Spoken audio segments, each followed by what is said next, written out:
오늘 우리 소그룹 리더 학교의 마지막 날입니다. 읽었던 본문 말씀에 보면은 에베소서 4장 13절 이하에 이런 말씀이 적혀져 있습니다. 우리가 다 하나님의 아들 예수 그리스도시죠. 그분을 믿으시면 아멘 해볼까요? 요 믿는 믿음과 아는 일이 하나가 되어서 그렇게 되면은 온전한 사람이 되는데, 우리의 목표가 어디냐면 한번 따라해볼까요? 그리스도의 장성한 분량이 충만한 데까지입니다. 시작. 그리스도의 장성한 분량이 충만한 데까지 이르는 거예요. 그래서 이제 속임수라든가 각종 유혹이라든가 세상의 것에 빠지지 아니하고 오직 사랑 안에서 참된 것을 하면서 서로 모든 소그룹들이 자라나며 하나님께 영광 올려드리는 것이 하나님이 기뻐하게 하시는 소그룹 리더가 되는 것입니다. 우리 사랑하는 모든 순복음 금정교회 성도 한 사람 한 사람들이 믿음이 충만해서 예수님에게까지 자라나기를 주의 이름으로 축원드립니다. 질적으로도 자라나고 양적으로도 자라나서 모든 소그룹 모임 때마다 성령 충만한 은총이 함께하기를 주의 이름으로 축원드립니다. 뒷부분에 보면 범사에까지 그에게 자랄지어다. 자, 한두 가지가 아니라 범사가 예수님에 이르기까지 자라는 거예요. 그분이 누구냐면 곧 머리시고 그리스도라. 그에게서 온몸이 각 마디를 통하여 도움을 받음으로 말미암아 서로 어떻게 돼 있어요? 연결되어 있고 결합돼요. 자, 세 번째부터 읽어보겠습니다. 시작.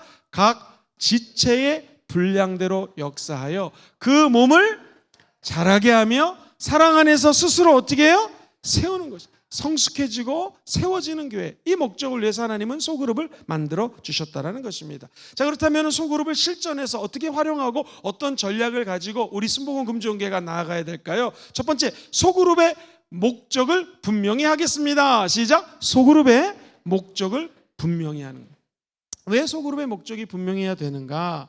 이 사역이 더 큰 힘을 발휘하기 위해서는 분명한 목적을 가지고 나가야 됩니다. 예를 들면 저와 여러분들의 섬기는 소그룹이 강건해지고 성장해지고 예수를 닮아가면 그것이 옆에 주변의 사람들에게 영향을 미치게 되고요. 저와 여러분들이 종국적으로 예수를 닮아간 작은 예수들이 소그룹에서 다른 분들을 전도하고 또 작은 예수를 만들고 또 작은 예수를 만드는 것이 우리 순복음 금정교회 소그룹의 목적입니다.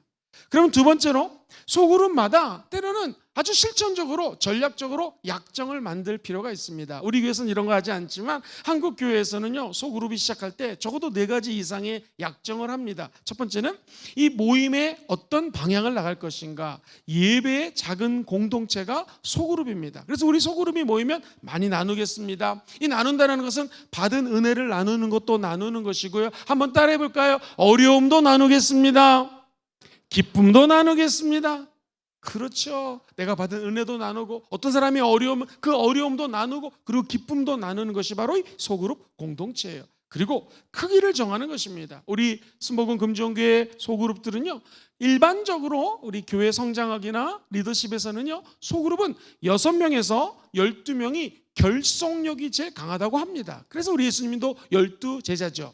그래, 한 사람이 한 15명, 16명까지는 내 자식처럼 또는 리더로서 우리 모든 식구들을 보호하고 돌보는 것이 가능합니다. 그런데 일단 20명이 넘고 30명이 넘으면 그 모든 분들을 다 관리하는 것이 쉽지가 않아요. 그래서 우리 일반적으로 순복음 금정교회에서는요, 12명 이상이 되면은 이제 소그룹 다음 예배 리더를 준비하고 이제 15명, 16이 되면 또 반으로 나누고 반으로 나는 이른바 이런 셀 디비전, 어떤 분열, 셀이 나눠지는 것을 우리는 추구를 해야 됩니다. 그래서 어떤 교회 가면은요, 이 소그룹이 모였을 때 이 1년, 2년 딱 모이고 난 다음에 헤어질 시간을 정합니다. 2023년도 9월 달에 모였으면 2025년도에는 우리가 2배가 성장해서 나눕시다. 세 그룹으로 나눕시다. 라고 기간을 정해놓는 경우도 있습니다. 심지어 이 소그룹의 모임 방법의 종료 시기를 선포하고 그때까지 성경을 같이 2번 읽읍시다. 제자를 양육합시다. 이런 목표를 정하는 경우 있습니다. 우리 소그룹은 한 주에 한 번 만납시다. 또 어떤 교회는요, 한 주에 한 번은 지역별로 우리 홈미팅을 하고 또 그 다음 주 주일은요, 나이별로 모입니다. 그래서 예배가 끝나고 나면 3부 예배 끝나고 예를 들면 30살에서 35살, 35살에서 40살, 40살에서 45살, 45세에서 50세 이런 식으로 나이별로 소그룹을 나눠서 각자가 교회 전체에 흩어져서 소그룹 모임을 갖는 경우도 있습니다. 시간과 모임 방법에 대해서 선포를 하고 그리고 소그룹을 이어가는 것이죠.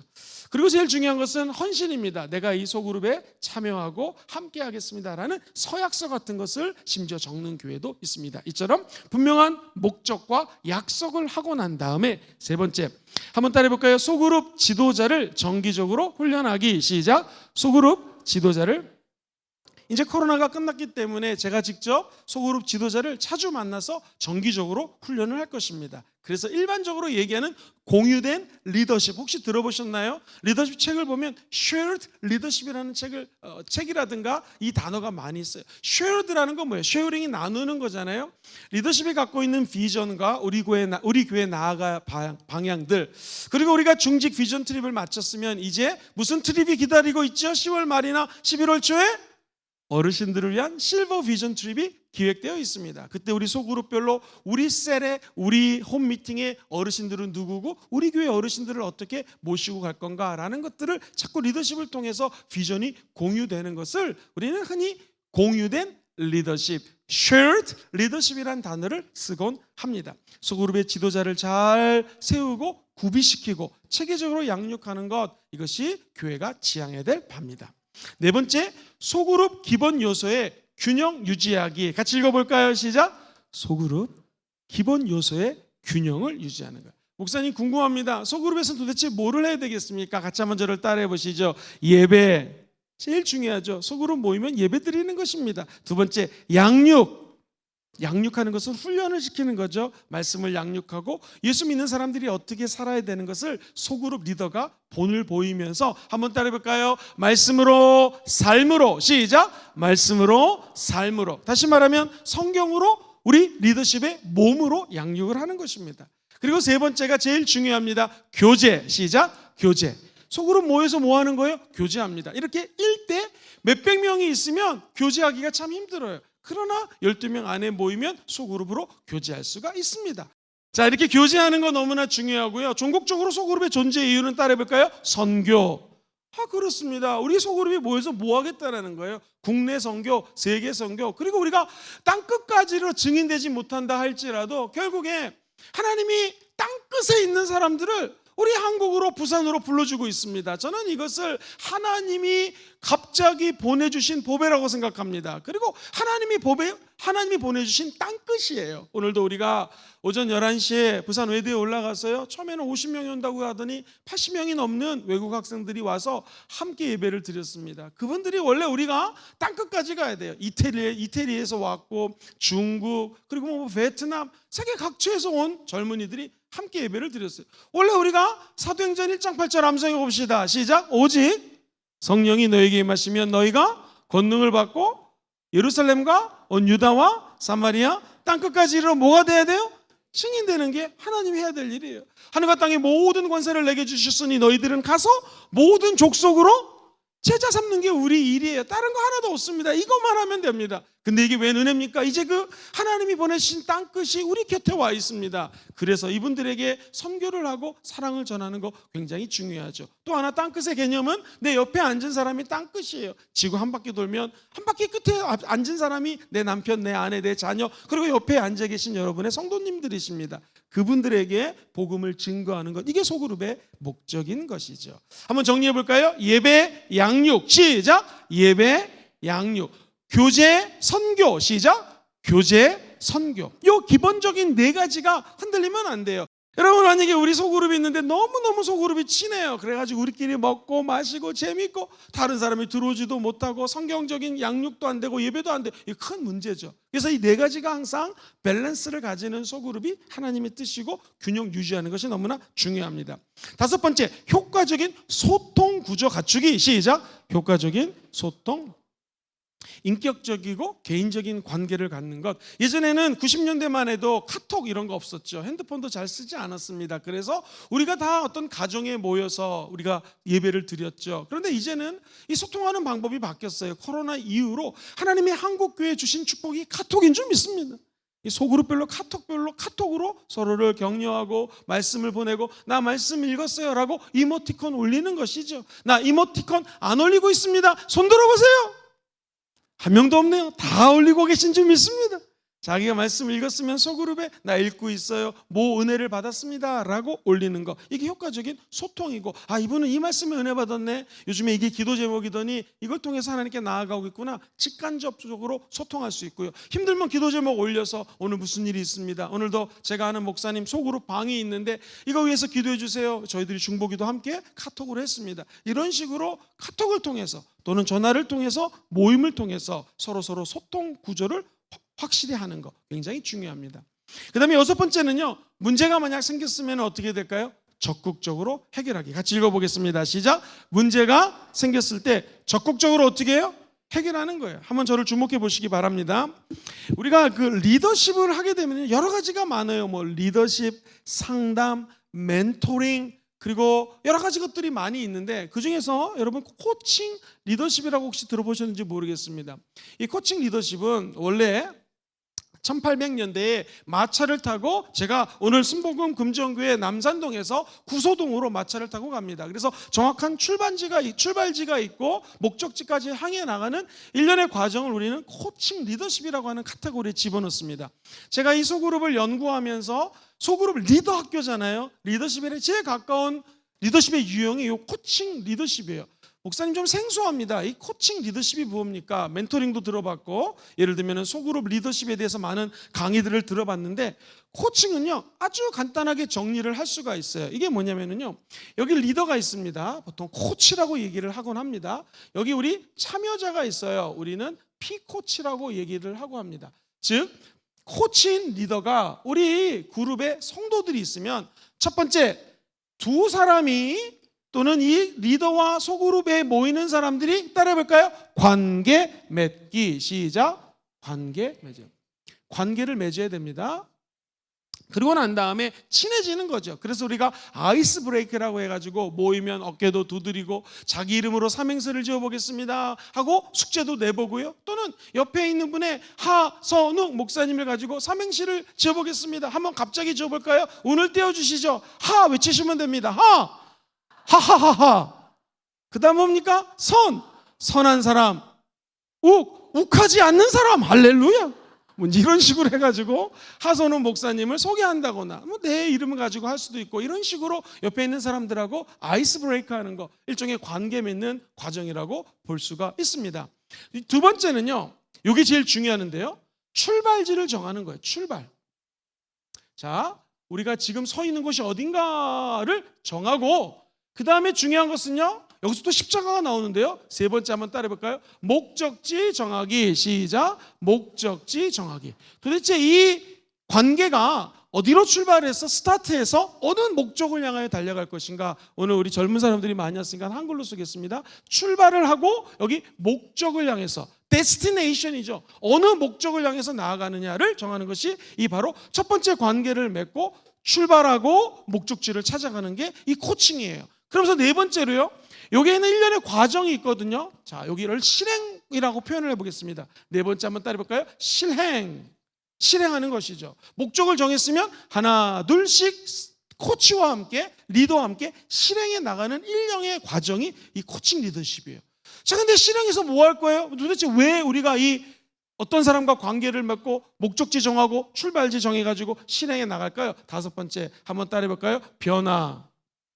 예를 들면 예수 닮기. 시작. 예수 닮기. 작은 예수 되기. 우리의 목적이죠. 예수 닮고 작은 예수가 되어서 이 땅에 작은 예수들을 재생산하는 것이 우리 소그룹의 목적인 줄 믿습니다.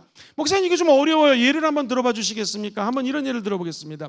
자, 관계 맺는 거, 우리 예수님이 지금 한 12시에 대낮에 어떤 우물가에 왔습니다. 원래는 이 예수님이 지나가서 가야 될 곳이 있는데 일부러 사마리아 땅에 들어갔어요. 그 당시 사마리아에 있는 사람들은 개 취급했습니다. 이방인이에요. 유대인들이 상종을 안 했어요. 역사를 따라가면 혼혈 된 민족이었기 때문에 이 사람들 무시했어요. 그런데 가가지고 우리 주님이 한 여인을 봅니다. 12시에 물길로 오는 여인은 무지무지 덥습니다. 우리나라 여름보다 더 덥습니다. 그러니까 뭔가 이상한 여자예요. 대인 기피증과 사람 만나지 않는 여자예요. 그 여인에게 너 남편이 5번이나 갈아치웠지? 이렇게 하지 않으셨습니다. 첫 번째, 관계를 맺었습니다. 뭐라고 그랬습니까? 요한복음 4장 7절에 보면 내가 목마르니까 물을 달라고 얘기를 합니다. 관계를 맺는 것이죠. 한번 따라 볼까요? 관계 맺는 것은 사랑으로 맺습니다. 시작. 관계 맺는 것은 사랑으로 맺는 것. 우리 소그룹에 여러 가지 아픔과 상처를 갖고 온 분이 올 수 있어요. 그때 당신은 이런 죄를 졌습니까? 이런 상처를 갖고 있습니까?가 아니라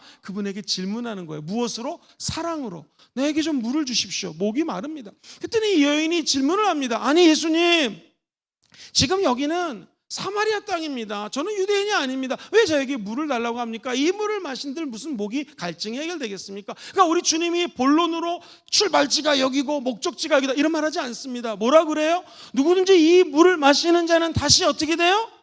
목마르겠지만 내가 주는 생명수를 마시는 사람은 어떻게 될 거라고요?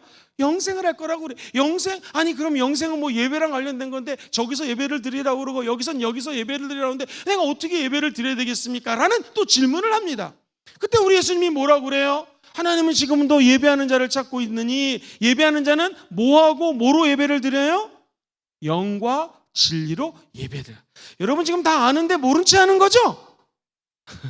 영과 진리로 예배를 드릴 것이라고 얘기를 합니다. 그러면서 이 여인이 아니 영과 진리로 예배 드린다고요? 예배 드린 것이 쉽지가 않습니다. 맞다, 네가 네 남편을 데리고 오라. 그러면서 지금 네 자매의 목적 출발지가 남편을 5번이나 바꿨고 지금 6번째 남편이랑 살고 있는데 너의 현실이 지금 출발지가 이런 삶의 곤고함 속에 있는 것을 우리 주님이 알려줍니다. 그리고 목적지는 어디입니까? 이제 생수이신 예수를 마시고 예배를 통하여 하나님과의 관계가 회복이 되고 그가 변화되어서 하나님의 성령 충만한 일꾼이 되는 목적지를 삼는 것이죠. 우리 예수님은 대화를 하면서 이 여인과 함께 4번째 실행하기 시작합니다. 예배를 드릴 때는 영과 진리로 예배를 드리고 이 여인이 갖고 있던 상처, 남편을 바꾸면서도 만족할 수 없었던 사람에 대한 배신감, 그러나 진짜 영적인 남편 대신 신랑 예수를 만났을 때 그 삶의 변화, 기쁨이 이 실행 단계에서 이 여인의 영혼 속에 자리 잡게 됩니다. 목마름이 사라지게 됩니다. 그리고 우리가 아는 것처럼 6장 후반절 39절에 보면은요, 이 여인이 예수님을 만나고 난 다음에 예수를 막 전하고 다닙니다. 성경은 이렇게 기록을 하고 있어요. 많은 사마리아인들이 예수를 믿는지라. 시작. 많은 사마리아인들이 예수를 믿는. 한 여인이 예수님이라고 하는 영적인 코치, 리더를 만나서 변화가 되고 다시 예수를 닮은 이 여인이 바로 복음을 전하자 사마리아에 있는 수많은 사람들이 예수 닮고 변화의 촉매자로 바뀌는 역사. 나는 우리 순복음 금정교회 이런 기적들이 소그룹 리더들을 통하여, 아니 영원한 코치 되신 예수를 만남으로 통하여 일어나게 되기를 주의 이름으로 축원드립니다. 목사님, 신약만 이런 예가 있겠습니까? 구약은 어떤 예가 있을까요? 예를 들면은 장인 이드로라고 하는 사람이 있습니다. 그 모세라고 하는 사위가 있죠. 적어도 40년 이상을 장인 어른으로 섬겼습니다. 하나님이 모세를 리더로 부르셨습니다. 그리고 모세의 상황을 보니 첫 번째, 너무나 많은 심판을 해야 됩니다. 너무 혼자서 재판을 해야 될 일이 너무나 많습니다. 두 번째, 이미 이 관계를 맺은 상태에서 모세의 상황이 어떠냐면요, 탈진이 됐습니다. 번아웃이 된 거예요. 혼자 일을 많이 하다 보니까 탈진된 거. 사람이 한 가지 집중하기도 힘든데 이것저것 신경 쓰면 분산이 됩니다. 그러면은 몸이 피곤하고 정신이 피곤해서 금세 탈진이 되는 상태까지 이르게 되죠. 모세가 이런 상황이었습니다. 그러다 보니 일이 안 돼요. 비효율적으로 일이 진행됩니다. 세 가지 문제죠. 혼자 재판할 게 많아요. 탈진이 됐습니다. 내 출발지가 뭐냐면 일이 효과적이질 못해요. 그랬을 때 우리의 이 출발지를 지나서 목적지는 뭐겠습니까? 혼자 일하면 안 됩니다. 돕는 사람이 필요한 것이죠. 탈진하면 안 됩니다. 탈진이 아니라 회복과 희망과 평안을 주님이 원하시는 것이죠. 그리고 세 번째는 무엇입니까? 비효율적으로 일하는 것이 아니라 효율적으로 일하는 것이 목적지입니다. 자, 어떻게 됐을까요? 요 4번째 실행, 요게 실행이라고 그랬죠. 어떻게 실행을 했습니까? 너는 혼자서 재판하지 말고 몇 부장, 10부장, 50부장, 100부장, 1000부장을 만들어서 그분들이 작은 것들은 재판하게 하고 너에게 큰 것을 갖고 오게 해가지고 일을 델리게이션, 위임을 하고 일을 나누자는 것입니다. 그때 효율적으로 일을 하게 되고 혼자 일하지 않으니까 탈진하지 않게 되고 나아가서 많은 사람들이 조력으로 돕기 때문에 혼자가 아닌 여러 사람이 함께 일할 수 있다는 것이죠. 그래서 소그룹은요, 혼자 일하는 것이 아닙니다. 소그룹이 10명 모이면 한 사람 한 사람들에게 작은 숙제를 주고 같이 짐을 짊어질 수 있도록 리더가 코치하는 것이 바로 이 소그룹이에요. 그래서 이 코칭 리더십은요, 참 재밌어요. 나중에는 어떻게 됐습니까? 변화가 일어났죠. 리더인 모세가 혼자 일하지 않고 여러 사람들하고 같이 일하면서 번아웃, 탈진하는 것이 아니라 더 역동적으로 하나님 주시는 사명을 감당할 수 있게 되었다는 것입니다. 자, 그럼 이 대목에서 목사님, 코칭 리더십이 왜 소그룹의 특화가 되었을까요? 여러 가지 이유가 있겠지만 일반적으로 우리가 얘기하는, 여러분 많이 들어보셨을 거예요. 이 제자를 만든다라고 하는 것, 제자 훈련은요, 스승이라고 하는 사람이 수직적인 관계를 맺어요. 성장하고 목표를 하고 일방적으로 가르칩니다. 그리고 대답도 줘요. 예수님 이런 분이야 저런 분이야. 그리고 주체가 이 제자가 아니라 스승이에요. 스승. 제자 양육은. 이 멘토링이라고 하는 것은요, 멘토링 많이 들어보셨죠? 스승과 선배가 한 가지가 아니라 여러 가지를 다 멘토링해 줄 수가 있어요. 상담해 줄 수가 있고 가르칠 수가 있어요. 역시 수직적인 관계입니다. 멘토를 닮아가야 되고 일방적입니다. 답을 줍니다. 가정 문제 이게 답이야. 부부 문제 이게 답이야. 교회 문제 이게 답이야 라고 멘토링은요, 전방위에서 답을 주는 거예요. 그래서 멘토가 주체가 되고 멘티라고 일컫는 참여자가 주체가 되진 않습니다. 이 상담도 전문가가 수직적인 관계에서 심리학적인 방법을 동원해서 혹은 성경적인 방법을 통해서 카운셀링 하는 것, 이게 상담이거든요. 쌍방적이고요. 어떤 학자들은 답을 준다. 또 어떤 학자들은 답을 주지 않고 내담자가 상담자를 통하여 답을 찾을 수 있도록 도와준다. 이렇게 상담학에서는 두 가지로 나눠서 얘기를 합니다. 그러나 어쨌든 주체는 상담자가 피상담자, 내담자를 이끄는 것이죠. 이 컨설팅은 무엇입니까? 역시 컨설팅을 공부한 전문가가 수직적인 관계에서 문제를 해결하는데 일방적이죠. 답도 줍니다. 이 조직은 이렇게 나가면 좋겠습니다. 저렇게 나가면 좋겠습니다. 데이터를 분석해 봤더니 이게 맞습니다 라고 답을 줘요. 주체는 컨설턴트가 주체가 되어서 컨설팅 리더십을 인도합니다. 코칭은 무엇입니까? 기독적인 코칭을 배운 사람들이 수평이에요. 한번 따라해 볼까요? 서로 신뢰하는 수평 관계. 시작. 서로 신뢰하는 수평 관계. 변화가 되고 성장이 되고 그리고 변화되어서 예수를 닮아가기 때문에 공동체의 역량이 극대화되는 것이죠. 그러다 보니까 이 그림에서 리더와 이 참여자의 관계가, 자, 화면 다시 띄워주세요. 쌍방적입니다. 쌍방적. 그리고 중요한 게요, 이 코칭에서는요, 답이 없어요. 코칭 리더도 답을 몰라요. 오직 참가하는 사람들이 대화를 하고 이야기를 하고 같이 살면서 내가 답을 알려주는 것이 아니라, 즉 리더 지향적인 것이 아니라 이 피리더, 즉 다시 말해서 참여하는 분이 답을 찾을 수 있도록 리더가 도와주는 것이 코칭 리더십입니다. 그러다 보니까 중요한 게 뭐겠습니까? 이 코칭 리더십에서 소그룹의 역동성은 누가 주체가 되는가? 한번 따라해볼까요? 성령 하나님이 이 관계의 주체가 되십니다. 시작. 성령 하나님이 이 관계의 주체가 돼요. 그래서 1번, 하나님이 리더와 우리 소그룹 멤버들이 하나 될 수 있도록 성령이 도와줘야 되고요. 우리가 지금 어디로 가야 될지 출발지와 목적지를 성령이 도와줘서 밝히 알려줘야 되고, 그리고 우리가 앞으로 이 소그룹에서 1년을 만날지 2년을 만날지 모르지만 지속적인 하나님의 터치하심과 예배와 양육과 기도와 교제와 선교와 봉사활동 등을 통해서 여러분 설거지하는 거 이거 쉽지가 않습니다. 지난주에 우리 교구에서 설거지하라고 하는 거 제가 지나가면서 봤거든요. 어렵습니다. 지난주에는 특별히 리더십 학교가 있어서 사람들이 많이 왔기 때문에 많이 드셨어요. 당연히 설거지가 많이 나옵니다. 그죠? 이렇게 봉사하는 것들, 이런 것들을 통하여 실행을 해나가고 종국적으로 누구를 담는 거예요? 예수를 담는 것. 즉 1번부터 5번까지 1년의 코칭 리더십의 발자국 하나가 성령님이 주관이 되고 리더가 되고 함께 해야 된다는 것이죠. 바라기는 우리 순복음 금지연교회 모든 소그룹의 주관자가 성령 하나님이 되시기를 주의 이름으로 축원드립니다. 소그룹 리더와 모든 참여자들이 1번 관계를 맺고요. 2번째, 우리가 어떤 상태인데 어디로 향해 나가야 됩니다. 목적을 분명히 하고 제일 중요한 거 한번 따라해볼까요? 실행력. 실행하는 거 있죠. 이 모든 것들이 성령의 주관하에서 실행이 되어서 끝까지 목적지를 향해 될 때 우리 영원한 목표, 영원한 목적이 되시는 예수를 담고 복음을 향하여 달려가는 소그룹 되시기를 주의 이름으로 축원드립니다. 그럼 목사님, 마지막으로 필요한 것이 무엇입니까? 한번 저를 따라해 볼까요? 재생산. 시작. 재생산입니다. 자, 재생산이 무엇일까요? 같이 한번 우리 저를 따라서 해주시겠습니까? 어떤 소그룹도 지나치게 오래 정체되어 있으면 건전하게 성장하지 못합니다. 시작. 어떤 소그룹도 지나치게 오래 정체되어 있으면 건전하게 성장이 되지 않습니다. 어떻게 해야 될까요? 재생산을 추구하되, 한번 따라해 볼까요?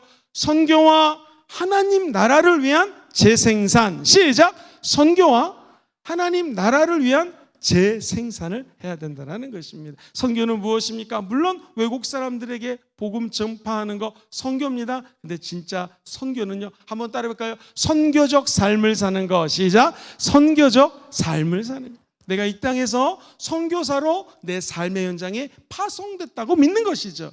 그래서 우리의 삶 자체가 선교사와 같이 이 땅에서 예수를 증거하다 보면 결국 하나님의 나라가 확장되는 것입니다. 어떻게 확장돼요? 첫 번째, 양적으로 확장됐고, 두 번째, 가장 중요한 질적으로 확장이 된다라는 거예요. 그래서 교회 성장이라고 하는 단어를 오해하지 마세요. 교회 성장은 결국 선교적 삶을 통하여 하나님의 나라가 자라나고 성장하고 커지는 것입니다. 저와 여러분들이 하나님의 아들 예수 믿으시면 아멘 해봅시다. 하나님을 믿는 것과 우리가 점점 이런 공부들을 통하여 하나님을 알아가기 원하시면 아멘 해봅시다. 아멘. 하나님을 알아가는, 즉 이 영성과 지성이 하나가 되어서 우리의 믿음이 어디까지 자라나야 돼요? 영원한 신랑 되신 예수, 우리 예수 그리스도에까지 자라나는 귀한 하나님의 성장하는 사람들 되기를 주의 이름으로 축원드립니다. 꼭 기억해야 될 것은요, 리더십에 있어서 중요한 것은요, 우리가 나는 심었고, 바울이 심었고, 누가 물을 줬어요? 1번 아볼로, 2번 아폴로, 3번 아폴로 눈병. 아볼로는 물을 줬지만 세 번째, 자라게 하시는 분은 누구예요? 오직 하나님이시라는. 여러분의 소그룹 리더가 애를 쓰고 또 우리 참여자가 함께 하지만 결국 이 소그룹을 자라나게 하시는 분은 우리 하나님밖에 없습니다. 그래서 전국적으로 우리의 몸 대신 예수 그리스도의 영광에까지 이르는 하나님의 백성들 다 되시기를 우리 주 예수님의 이름으로 간절히 축원합니다. 할렐루야.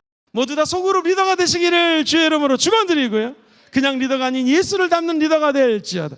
그래 우리도 꿈에도 소원은 선교적 교회가 되어서 하나님의 나라의 확장이 이 교회를 통하여 일구어질지어다. 그렇게 되기를 주의 이름으로 축원합니다.